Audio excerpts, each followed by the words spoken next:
A dark cloud of grief and outrage has settled over Sokoto State, and the entire Nigerian online space is on fire.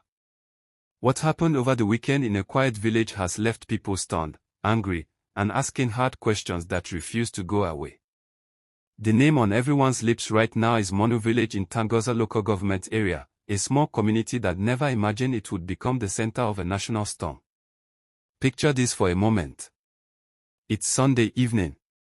The air is calm. Families have finished their meals. The holy month is ongoing, and the faithful have gathered at the local mosque for Tarawih prayers. It's supposed to be a sacred, peaceful moment, a time for reflection, unity, and spiritual connection. Inside the mosque, men and young boys stand shoulder to shoulder in devotion, unaware that danger is already creeping toward them in the darkness. Then, at exactly 2 minutes past 9, the peace explodes into chaos. Out of the night, more than 20 heavily armed attackers storm into the village. They don't shout warnings. They don't attempt dialogue. They open fire. Bullets tear through the silence. Panic erupts instantly. Worshippers scatter in every direction. Some dive to the ground. Others sprint blindly into the dark, desperate to escape the hail of gunfire. It is confusion. It is terror. It is heartbreak unfolding in real time. In the middle of that frantic stampede, tragedy strikes in the most painful way imaginable.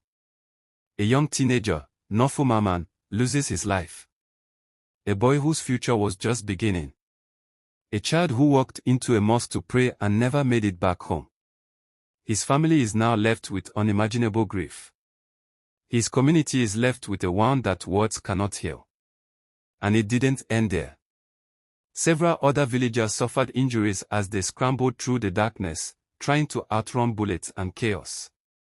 What was meant to be a night of worship became a night that will haunt Manu village for years. But what has truly shaken many people is the calculated nature of this attack. Local sources insist this was not random. The attackers allegedly chose the exact time of Tarawih prayers deliberately.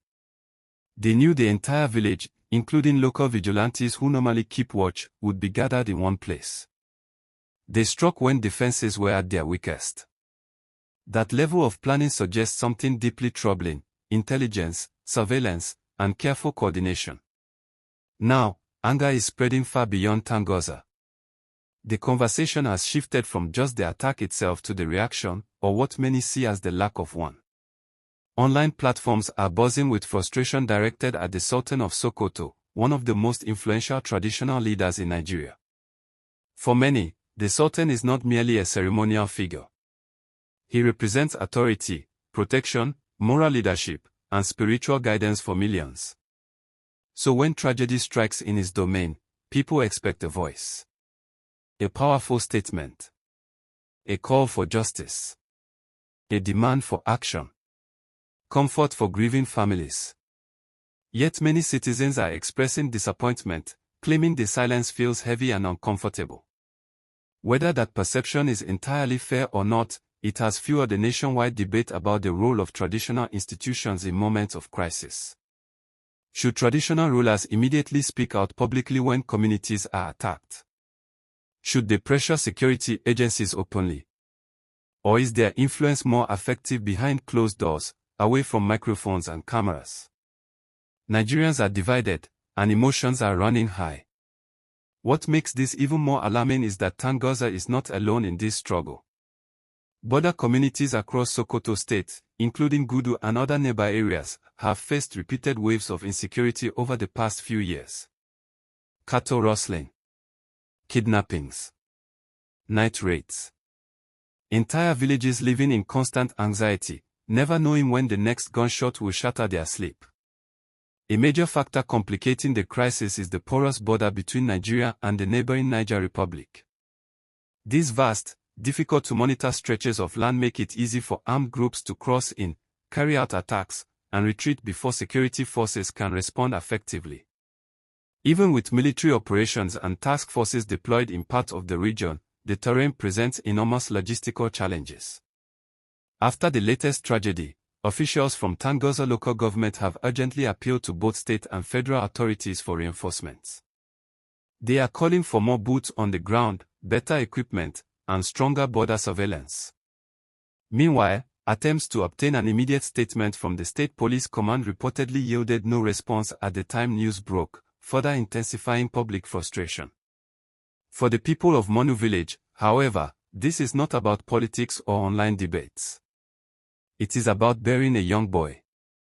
It is about treating the wounded. It is about trying to sleep at night despite the sound of gunfire still echoing in memory. This story forces Nigeria into a deeply uncomfortable conversation. How do you secure borders that stretch for miles with limited manpower? How do you protect rural communities that feel forgotten? And what exactly should be the visible role of traditional leaders when blood is shed within their territories? As outrage continues to trend across social media, one thing is certain: the people of Sokoto State are demanding answers. They want protection. They want leadership. They want to know that their lives matter. The question now is not just who carried out the attack, but what will be done next. Because if nothing changes, another quiet village somewhere could be the next headline. And another family could be forced to bury a child whose only crime was showing up to pray.